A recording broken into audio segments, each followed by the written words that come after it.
So, good morning, good afternoon, good evening around the world. My name is Doug Brunke. I'm the founder and CEO of Global Chamber. This is our FDI forum, and it's really largely the brainchild of Jim Huang, who's here today.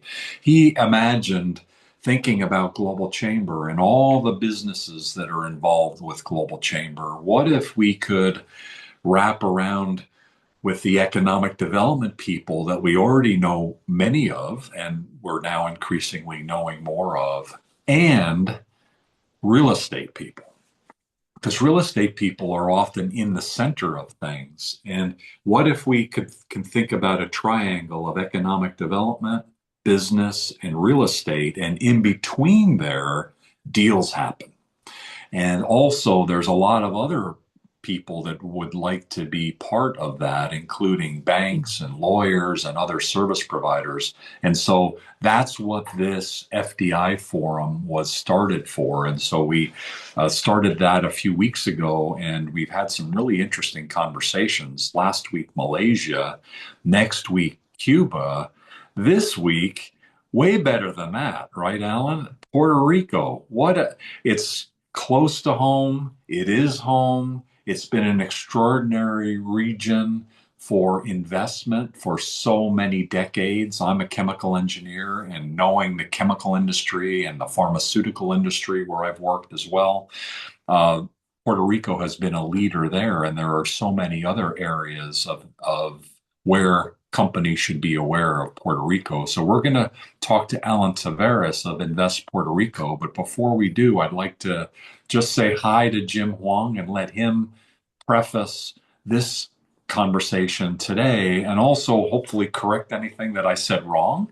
And I'm sure he always says everything that I try to say so much more eloquently than me. Jim, thank you for your support and collaboration. You have been a real estate leader for so many decades. You've been elevating the businesses and real estate leaders, making them leaders, encouraging them, empowering them, making sure that they could be facilitated to be successful. So many historically undervalued leaders have been risen up by your leadership. And we appreciate your support for Global Chamber on the Global Council, our global board for Global Chamber, as part also of our Los Angeles chapter, even though you're in Seattle now, but you're working the world. You talked about Scotland. You have so many connections all across Asia and the world. Thank you for your leadership. What would you like to kick us off with today? Doug, I just want to share that Global Chamber, you got to have the right soil foundation, right? And that's the people, right? Regardless of AI technology, you got to have people and relationships. That's important. Technology just speeds things up, tracks it, makes you just more efficient. So with Global Chamber, we had the people, we had so many different groups. What I saw was the intersection of all our groups. It all touches real estate. A lot of it because of import, exports, development. And I'll let Blair, whatever you want, Doug, whether Alan or Blair shares a little, because Alan, Blair's doing something in Puerto Rico. So this is the Nice. collaboration where we all talk, share, try to put things together. And what we saw is one, that what Global Chamber had through education was the economic development. We had so many people that did private enterprise, public traded companies. And then there's a lot of just individuals that are looking for just the relationships like me traveling and putting things together. So, Doug, with that, having economic development, public private businesses, and just residential of where you want to live or retire, it was so important. And then it's putting the technology because, hey, we always like to speak, but we all want to get something for ourselves too. And that's business referrals, relationship services. Who's the right people we can connect to? So, Doug, with Global Chamber, putting this all together here with the next steps, I'm really excited to just keep growing, our Global Chamber family. And it is a lot of fun, but you got to stay active. So, Doug, I know Blair wants to share maybe something for less than 10 minutes, or Alan, up to you, Doug, because I do want Alan and everyone to know this is a platform we can use. So everyone, if there's a project, we can share and grow together. Doug, back to you. Thank you very much. Could you give us just a brief summary of some of the things that you're working on? Do you mind us kicking off there? Because you've got so many Sure. different things. We'd love to hear from you, and then we'll probably go to Alan next, and then we'll go to Blair. Okay. What's hot for you? Yeah, so right now, as I was running a lot of commercial real estate companies through, I would say almost 30 decades of leadership and just building brokerage companies, obviously a lot of change has been going on. I pivoted into technology companies. So with a couple startups and other tech, it is the data. AI is real, and it is true when I learn more and more, it's not replacing, it's changing, let's say, but you do have to adapt, you do have to plug in, and those that do use it will get much stronger. And I would also say what I've learned is as you're older, because of we all say the AI fakes, that you don't know what's real or not. They want to see a genuine person. And many people with the gray hair, no hair, dyed hair, we have reputations, right? We have connections. We have credibility that we built or we should build on social media, LinkedIn, and many others. So we do need to get out there because one thing we do have is our longevity of being around. But if we don't use technology and social media, we don't put ourselves out there, they don't know us. And it's not the old school way of just having a resume anymore. People will Google you, people will ask ChatGPT about you. And if you don't pop up in a meaningful way, they don't know you. But now, the times of social media, the presence, online presence, they watch your videos on YouTube. I've made so many relationships where after I spoke or I was somewhere, they Googled me, they looked at me up, and they watched some of the videos and they say, I got to know you. I got to know you from the videos, being consistent, and they watch this. So I encourage everyone, especially as this everyone that's older says, well, you can't teach old dogs new trick. Like David Hune. David, you can teach you a lot. You keep learning. You're a constant student. And it is important for all of us to learn. And the younger generation, I always say they're very adaptable, they're very flexible. So it is a balance of the older and younger generation working together, not being fearful of technology. And definitely, you got to tap into AI. AI accelerates everything, but you got to use it and you got to put yourself out there. So, Doug, that's what I want to share. And I'm excited to keep growing our family with Global Chamber because it does help. It does help. But we got to keep doing this and connecting this way. And then I mean, Alan, I mean, Blair, you guys have to meet Blair. So I think he's going to move to Puerto Rico one day very soon. Go So ahead, Doug. it's great that we're able to get you two together. I was talking to Blair yesterday, and this is the business to economic development to real estate with Jim triangle where good stuff happens. Blair has a really interesting business opportunity, and we'll let him speak after Alan. Alan is economic development leader with Invest Puerto Rico, and Puerto Rico is not only a great destination for investment, it's also home to Cesar Trabanco of Global Chamber. So he's in Ponce. So and his family is out of San Juan. So Cesar is very well connected to the country. A few years ago, I met him, Cesar, in Arizona. He had lived in Mexico and lived in Switzerland, and we met in Arizona, and he started with Global Chamber. We actually had our first conversation just over 10 years ago, and so he leads our connections group, and he's partner here at Global Chamber. He came to me after a year or two and said, my wife and I, Anna, are planning a family, and it'd be great to live near family again. Do you mind if I move to Puerto Rico?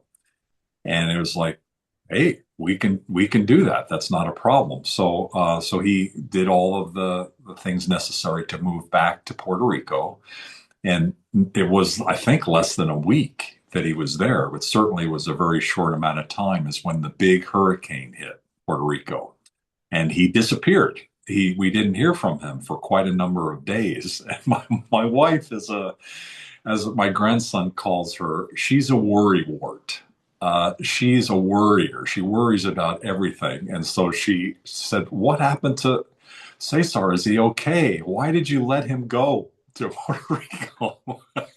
It's like, He wanted to go to Puerto Rico, and you know what? I think it's probably going to be okay. It's all going to be fine.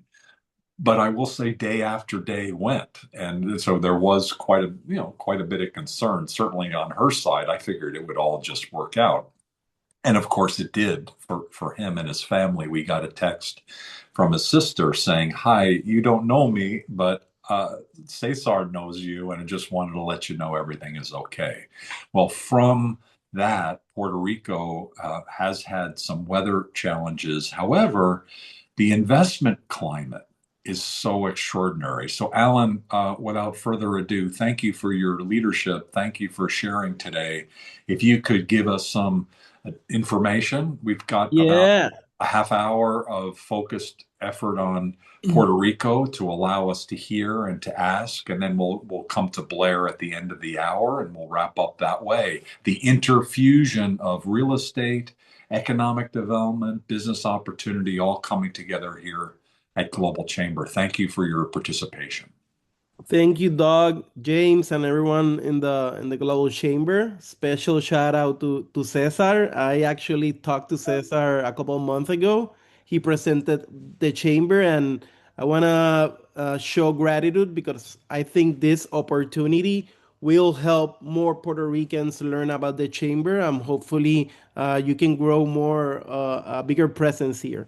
So I have a slide deck. I'm gonna be sharing my screen. I promise it's gonna be brief because I wanna have time for questions and to open up the conversation and to hear Blair. But it's important for us at Invest Puerto Rico for you to understand how we can be of service to anyone who's interested in Puerto Rico. So, are you guys seeing my screen? We can, yes. Perfect. So, I want to talk a little bit about Puerto Rico and give you context. Puerto Rico had an incredible transformation after World War II, where as being part of the US, we were able to become the I would say the platform for democracy and capitalism in the Caribbean.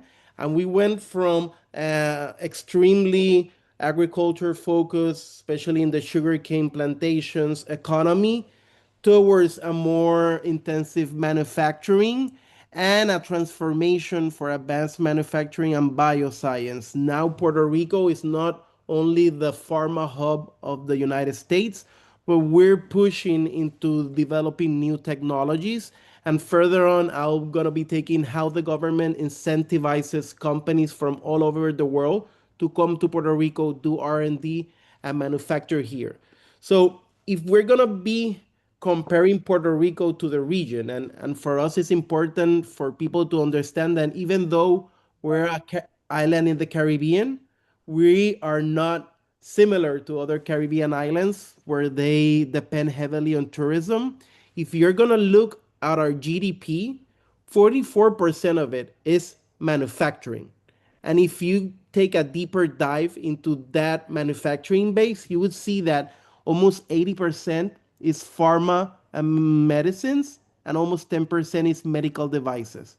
So Puerto Rico's economy depends heavily on advanced manufacturing and really talented and educated workforce. After that, finance, insurance, and real estate are the biggest sectors. You would see tourism between commerce and retail, but right now tourism sits between 7 to 8% of our GDP.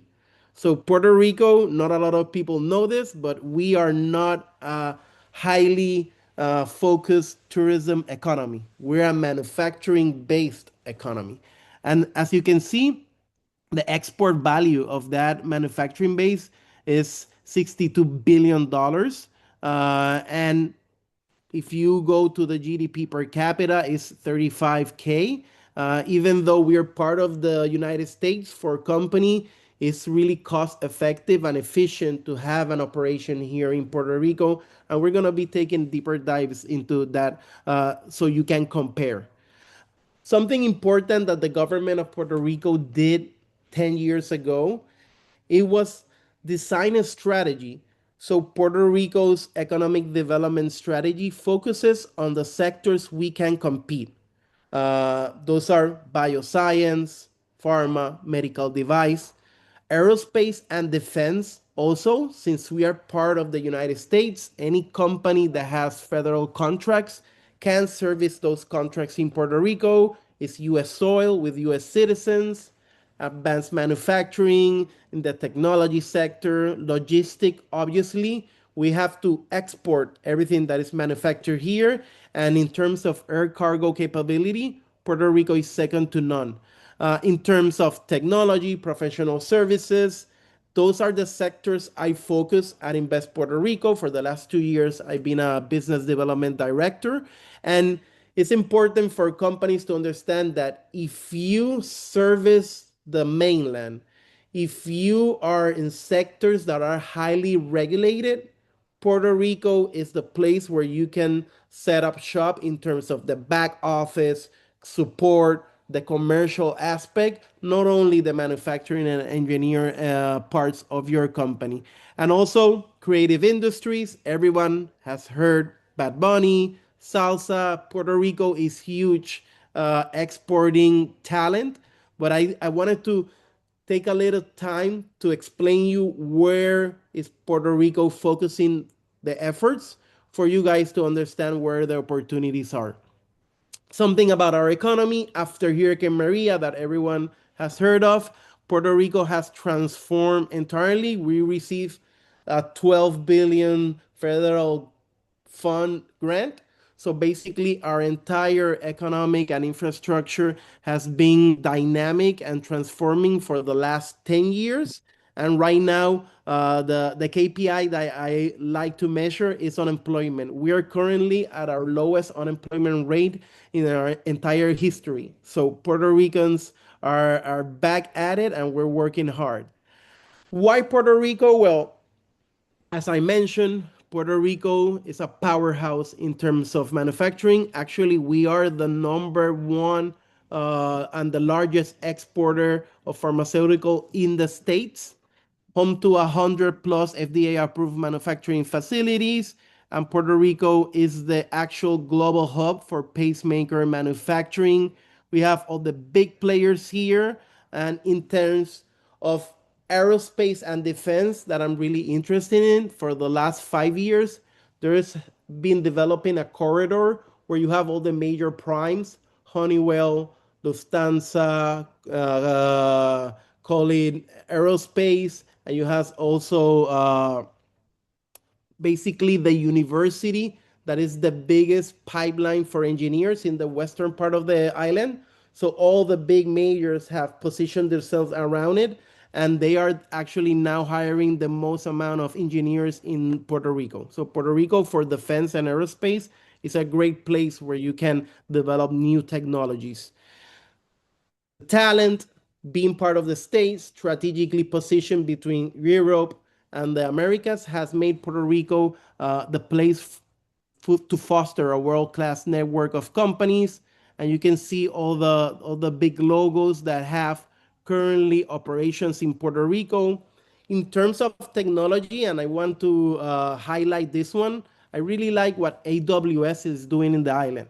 So something really important for you guys to understand about Puerto Ricans, we are 95% bilingual, even though Spanish is our first language, since we are part of the United States. In the since kindergarten, kids are taught English.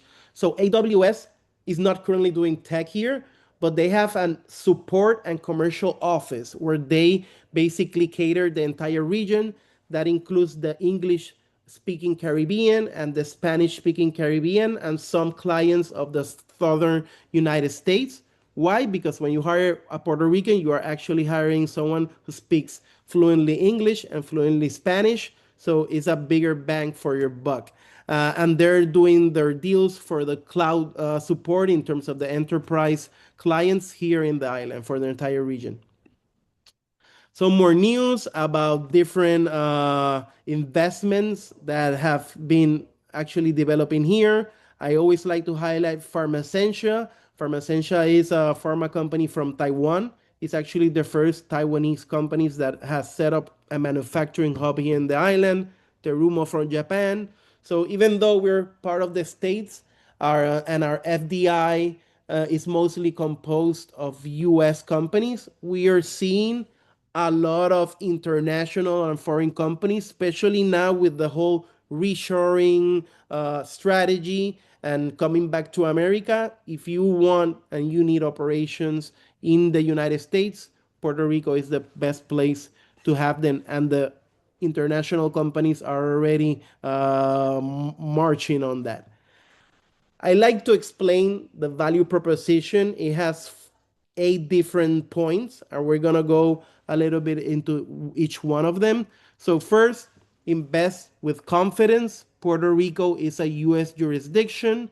That means the same laws, currency, and the protection of your IP is going to be the same as in the 50 states. And you can actually stamp the Made in USA logo to your products and services if you actually service them from Puerto Rico. Our people, I think this is the spearhead of our of why Puerto Rico has to be on your top of mind. As I mentioned, fully bilingual, U.S. citizens, and highly focused on STEM fields. If you remember, almost half of our GDP is pharma manufacturing, and in order to supply that talent, universities has positioned themselves to be extremely focused on STEM fields. We have around 80 universities in the island, and Puerto Rico is an island that is 100 miles long and 35 from the north to the south. So it's a small island, but we have a lot of academia presence here. As I mentioned, number one in terms of Hispanic engineers in the US, more than 18,000 undergraduates, and more than 2,000 postgraduates in STEM fields. Manufacturing base has more than 80K employees, and healthcare more than 50. And why this is a competitive advantage? Because salaries in Puerto Rico are always between 20 to 30% less than any of the 50 states. And we're going to see some comparisons. So if you guys are into bioscience, aerospace, or technology, I want you to see this table. So obviously, it's not the same an engineer in New York, California than Florida or Arizona. But if you compare a microbiologist in Puerto Rico, it's around 60K, always a lower payroll than the states in terms of aerospace and technology. If you want to set up some sort of operation where you don't want to lose quality in the talent, but you want to save money for the company, Puerto Rico is the place to be. As I mentioned, Puerto Rico is thankfully positioned geographically in a strategic place. We are that bridge between the east coast of the US and North America, but also direct access to Latin America. So if you're looking to where to place that hub strategically if you want to grow in Latam and in the US and in Central America, Puerto Rico is the place to be. But also, we're the closest point to Europe. So that is specifically interesting where you want to manage teams in both continents. The time zone in Puerto Rico and a plane from Puerto Rico to Barajas, Madrid is 6 hours, and you have 22 flights in a month. And obviously, to places like Colombia, Dominican Republic, Panama, and the major cities in the US, you have a direct flight. As I mentioned, if you understand that the manufacturing base in Puerto Rico is focused and geared towards exports, especially in the mainland, Puerto Rico has developed a world-class logistic infrastructure. Something that I really like to mention when we're talking about logistics is that Puerto Rico is the largest non-contiguous foreign trade zone in the US. So you can position your warehouse almost anywhere in the island and save money on taxes because it's a free trade zone almost the entirety of Puerto Rico. logistics partners that fly product from Puerto Rico to everywhere in the world. You have everyone here in the island, and as I like to mention, the cherry on the top is the tax incentives. If you're not convinced because of the talent, because all the points we mentioned in the value proposition, I know this is gonna blow your mind. So Puerto Rico is not a state. We are a territory. And in that relationship with the United States, the only thing different in terms of the federal law is that under Internal Revenue Code 933, Puerto Rican source income is excluded from US federal tax. That means that you do not pay federal tax for the revenue you produce from Puerto Rico. So in the get go, you're saving money. The local government has its own tax code. It's called Act 60. In 2019, basically, the government organized all the incentives that they have created in the last 50 years under one law. And Act 60 looks to incentivize different activities. The most important is exports of goods and services, individual investors. So you have a lot of investors and high net worth individuals moving in Puerto Rico because they only pay 4% in passive income in terms of the taxes, but also finance, insurance, visitor economy, that is tourism, manufacturing, agriculture, creative industries. Those are the activities that the government is looking to foster in the island. And how do they want to do it? So I like to explain Act 60 as a capital stack. Before joining Invest Puerto Rico, I was almost for 10 years a startup founder, and I pitch a lot to investors in the mainland, and they always like to hear things in terms of capital stack. So the first layer of that stack are the preferential tax rate. As I mentioned, all revenue in Puerto Rico is going to be safe from federal tax. You only pay a 4% corporate income tax to the Puerto Rican government. That's the first layer. That means more money in your bottom line. On top of that first layer, you have tax credits. Something interesting in Puerto Rico, different than other jurisdictions, is that tax credits in the island are sellable and transferable. There's an entire secondary market where you have firms, mostly CPA and law firms, that will purchase tax credits from companies and sell them to other companies that need to lower their tax burdens, like banks, insurance companies. So, important in the tax credits, any type of research and development activity that is conducted in Puerto Rico, you can claim up to 50% on that investment. And that includes payroll, utilities, office space, hardware, software, all the costs associated for you to develop that IP. You can, at the end of the year, obviously with the receipts, you can claim 50% on that to the government, and they will give you a tax credits. The average price for a tax credit in the secondary market is 90 cents of a dollar. So basically, if you invested $1 million in R&D, you can create 400K in cash to reinvest, and then you continue that virtuous cycle when you invest in R&D, create cash, and continue to invest on your company. The third layer on that capital stack are cash grants. So the government, different than tax credits, will actually write you a check at the end of the year for three things: job creation, improvements in infrastructure, if you're retrofitting or if you're building something, and the investment in machinery equipment. Uh, the average cash grants for that, for job creations, is $5,000 for each full-time job created. And for infrastructure improvement and investment in machinery and equipment, it can go up to 30% of what you invested. This layer, Invest Puerto Rico, plays a huge role because I negotiate on your behalf with the Puerto Rican government for your incentives. You will sign a letter of intent with the government saying that in the next 3 or 5 years, I will create 50 jobs, I will invest $5 million in capex, and then I go on your behalf and try to get the best deal for your company.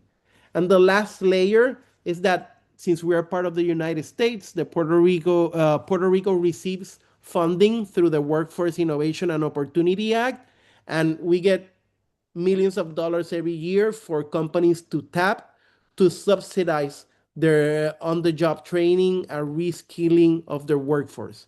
So, and I know I just said a lot of cool things and a lot of information. We can open up the the chat for questions, but this is really what makes all those international logos call Puerto Rico home, because Puerto Rico is uniquely positioned within the US to give you a preferential tax treatment that you cannot find anywhere within the United States. Uh, a little bit if you want to compare not to only the United States but to other places within the region and Europe, Puerto Rico, in terms of taxes, is unbeatable and unmatched. The cost of living, this is really important. In Puerto Rico, if you can compare, and this is something that we always encourage companies to show their employees, because in Puerto Rico, the dollar buys you more than anywhere in the United States. It's cheaper to live here in Puerto Rico than anywhere in the mainland. Puerto Rico is a pro business environment. As you saw, the big names in industry are here. We are really in coordinations with the government. My role in Invest Puerto Rico is to cater and to be like a concierge for the companies, but I work hand in hand with the Department of Economic Development on a daily basis. So everything is going to move uh, pretty fairly fast if you work through Invest Puerto Rico. The government has a built-in concierge service. They're streamlining permitting. There's workforce support in terms of resources for you to be able to hire more Puerto Ricans, and is a proactive investment enablement jurisdiction, part of a thriving innovation and entrepreneurship ecosystem. Puerto Rico is not only home for international companies, but there's a lot of support, especially in the last 10 years, for startups. As I mentioned, I'm a past startup entrepreneur, and I participated in several acceleration programs where you can receive equity free grants up to 100K for you to develop your tech in Puerto Rico and grow from Puerto Rico to the world. In terms of a summary and finalizing this, I would say you can operate in the US with a highly skilled workforce and a bilingual workforce. Also, be able to tap into that advanced manufacturing base for selling products and services, while you get a preferential tax rate and the tax benefits you cannot find anywhere within the United States of America. So, if that didn't convince you, well, we are in the Caribbean and this is a paradise. So, you can come and visit, and I'm more than happy to take you to know the business ecosystem, but also the beach and the great lifestyle you get here in the Caribbean. So I want to open up now for discussion and questions. I want for everyone in the audience to have this presentation, so feel free to share it, Doug. And if anyone has questions or doubts, I'm here to help. Okay, I think Mila has the deck, so that's cool. Uh, I see a hand, and it's the amazing and extraordinary Lauren Cohen. You've been working in that region, haven't you? Well, trying. Hi, Alan. How are you? It's nice to meet you. I actually met Caesar when he came to see me when I was in Puerto Rico. I'm sure you know Davin Michaels, right, Alan? Yeah, yeah, yeah. So I've been on his cruise twice and very familiar with the region. My colleague who has a title company both in Florida and PR and I are working to develop some opportunities. I work with a lot of people from other countries coming into the US, and Puerto Rico is way up there in terms of my goals. But the problem is most of my clients are Canadian. They don't even know where Puerto Rico is.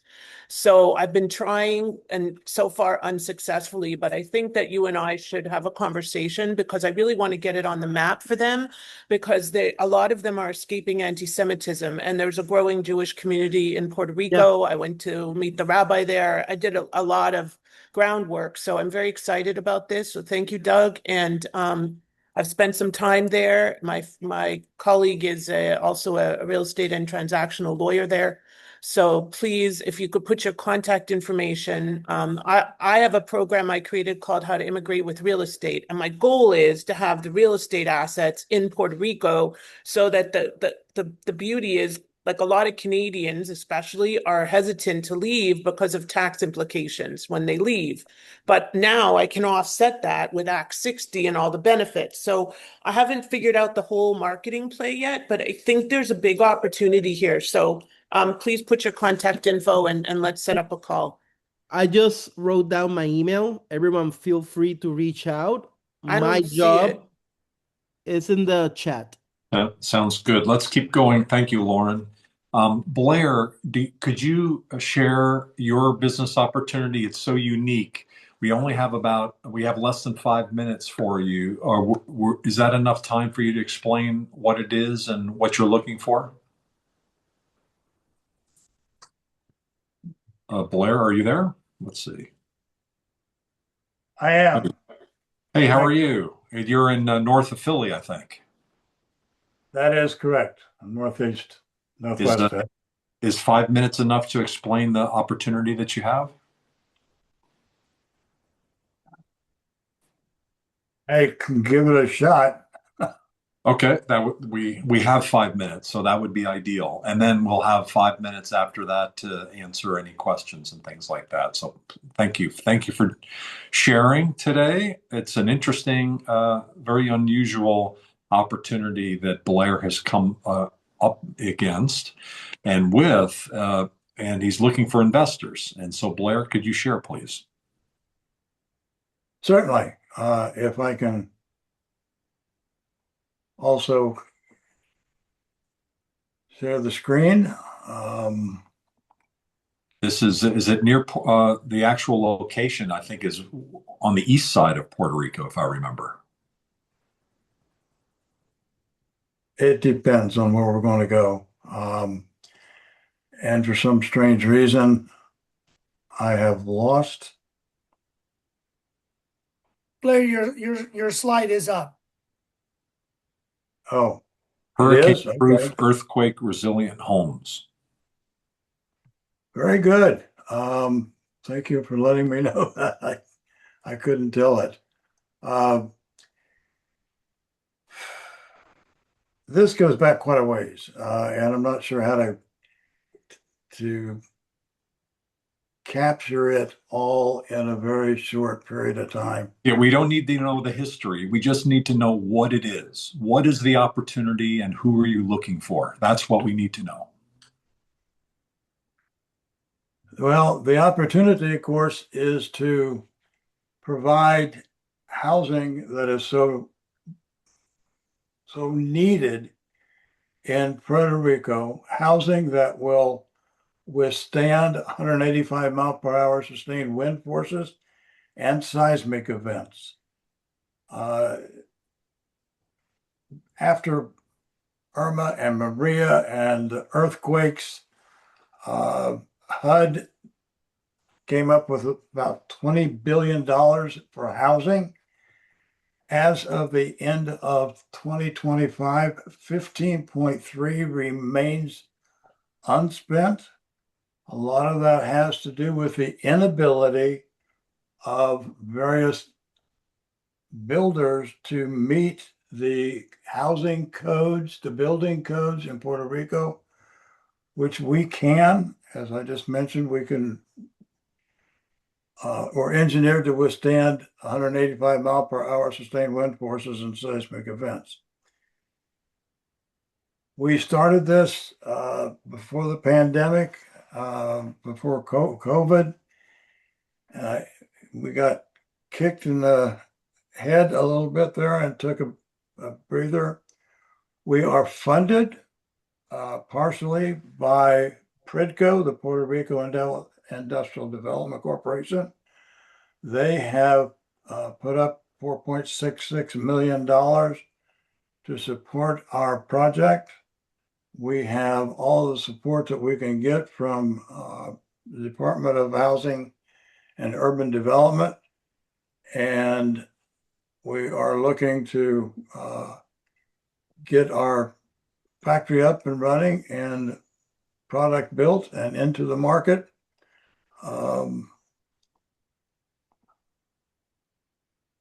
That's the product that we're looking to put into the market. And the short story is that will sell about $65,000. That's a steel frame home. I just said that, 65,000. If you're familiar with the Puerto Rico housing market, the cost of concrete, just the cost of concrete to build that house would be $80,000. That's not doing the building, that's just the cost of concrete. We know that. We've had a number of developers down there price it out. Just for time, who are you? So you've got a great product, you've got funding by Pridco to support this. What are you looking for? What are you looking for investors, and what would those investors look like? We are looking for, we've got a Series A at 7.5 million. That will help us get where we need to go. As I said, there's $15 billion sitting there in federal housing money that we can take advantage of very easily.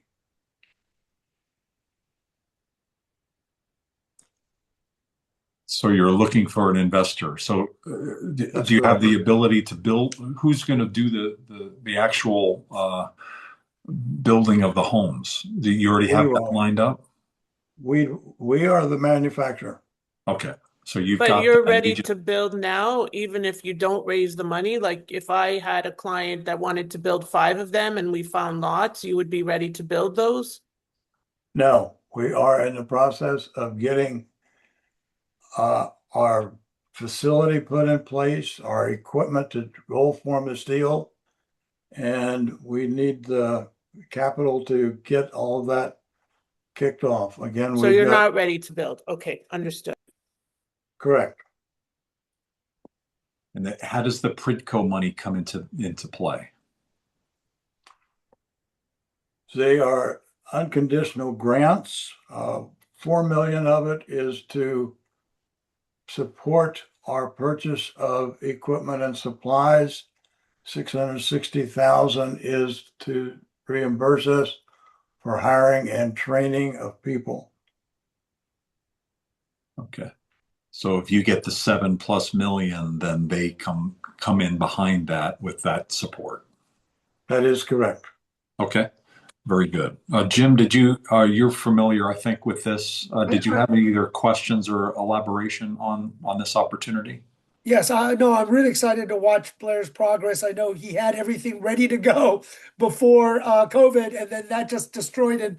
He had to, mothball and keep pushing it along. But it's kind of come to fruition. That's why I knew with Global Chamber, everyone on the call, rallying around members and projects to support. I know Alan, Lauren, everyone has investors, clients, connections, is to reach out to Blair, share this because of the impact of what the hurricanes, earthquake, and also building a manufacturing plant, as Alan said, in Puerto Rico and possibly distributing. I did talk to people, as I know everyone knows that with the DR, they have the problem, and also possibly shipping to Florida for affordability. Well, Alan already says he can help. Alan, maybe you want to add some to assist Blair because this is what you do. Yeah, I actually been talking to several funds. Obviously, they fall on the sector that I manage, and they're looking to invest. If you want to set up the manufacturing of these homes in Puerto Rico, I wouldn't see a big issue in finding those investors. Please share the deck so I can forward it to a couple of people, and if anyone's interested, I will connect you. I'd be happy to work with you on that. Uh, can you, We'll what's the we'll get you easiest way to connected. do it? Yeah, we'll get you connected. Thank you. Martin, did you Thank have a you. question? A quick question. We only have a couple minutes. Yes, sure. So, hey guys, a quick question on this side. So, I know that you guys aren't ready to construct yet, but since I think this is a very good opportunity, providing that there are several ways of doing flexible investing with fractional ownership, which minimizes the risk overall for the FDIs from various parties and the jurisdictions to which this could be most appetizing. Have has this been considered to potentially maybe do also smart contracts, which would secure the investors to have prepaid bonuses to ensure that the project will be vested out in terms of the IRR and the NPV in the full spectrum of the construction cycle? Because if it hasn't been thought about that, this is something of a risk hedging strategy to which I know that some funds tend to look towards as part of the financial strategy to not just to subsidize the project itself, but to actually commit to the quality of the construction to be according to the acceptance criteria to the jurisdiction to which that will be held at. So I think this is something of an idea to which I can further discuss if you guys are open to it. I would be happy to kind of get you. Okay. Are you the Martin Dimitrov from LA? No. So I'm from Sofia. So it's been a while, Doug. Oh, Martin from Sophia. Okay, thank you. I've seen the things with today from Bulgaria. So thank you for joining, and thank you Yeah. for your question. Any? I don't think, Blair, we have too much time to respond, but is this interesting enough that it makes sense to connect you with Martin? Oh, you're on mute. Absolutely. Okay, we'll connect you both to Martin and Alan. That'd be Mila, just great. Thank you. Mila, quick check. Is the book author program on this same line? Do we need to jump off? It's a different Zoom link, but we can't proceed when if this is still ongoing. So we need to Okay. end before the top of the hour. Okay, very good. So we only have 2 or 3 minutes. So Alan, I wanted to make sure that you had enough time, and I also wanted to double check whether our next event is okay. So we at least have a few minutes. That's a book author program that we do once a month. So book authors come on, they talk about how they wrote their book, why they wrote their book, and the inspiration and how they market it and how they tie it into business side of things. And so all sorts of things like that. Always fascinating, always really interesting. And that's starting in a few minutes by our Global Chamber Atlanta office. Alan, could you wrap things up for Puerto Rico and your presentation? And what would Yeah, you like to share? What takeaways should we bring with us? I think for you guys to understand that at Invest Puerto Rico, you have someone that will navigate with you the complexity that all jurisdictions have. But here you have me. It's free. The government pays my salary. So take advantage of it. You saw why all the big names in the industry are doing it. If they do it, why won't you come here and invest? And hopefully you can learn the market, you can visit, and I'll make sure you have a full agenda to really understand the power. I believe that it's not only the numbers on the deck, but when you see Puerto Rico, when you meet the people and the culture, it's gonna blow your mind. So use my time, and I'm here to help. Fantastic. Cesar, will you make the introductions for Blair to Martin and Blair to Alan? Are you still there? I'm here, Doug. Yes, sure, I will. Any final comments from you, considering Puerto Rico means a lot to you? You and Bad Bunny are the two most famous Puerto Ricans that I know, and now we know Alan. I mean, that's great presentation, Alan. I think he summarized it in a really, really good way. This is something that is embedded into our day to day. Like my kids, friends, parents are working for manufacturing companies. This is not a San Juan thing. This is a whole island thing. We are. I got like I'm like 10 minutes from Metronics, like 15 minutes from Cooper Vision, 20 minutes from another Medtronic and Sartorius. So it is a real lot happening here down in the island. Lots of opportunities, and the ecosystem is here. It's not something that is being built in new, like Adam put in there 70 plus years. Everyone, the talent, the people, there's families that are being working on this manufacturing for generations. So yeah, it's a good place. And of course, I'm 10 minutes from the beach as well. So that's the top on all of this. Thanks again, everyone. Thank you. And Mila, Dana is having trouble with her registration for the next event. So we've got some cleanup to do today. Is it Friday the 13th today? Jim, you're having a lucky day, I know, because you got to see Leia, right? Did you see Leia today? I did. She's with me Fantastic. now. Like I said, this is the power of Global Chamber. That's all I have to say. I hope with all of us working in Puerto Rico, because it's such a close personal relationship here, to show it for Blair and everyone here, a success story of Global Chamber's power of the relationship of putting things together. So this is how Global Chamber should work, Doug. I love this. Yeah, it's more than connections, as you point out always. It's personal connection. It's trust. It's you work with people that you know and trust. And so thank you, Alan. Thank you all for attending today. Next week, Cuba and Portugal. Take care, everybody. Have a good one. Bye-bye.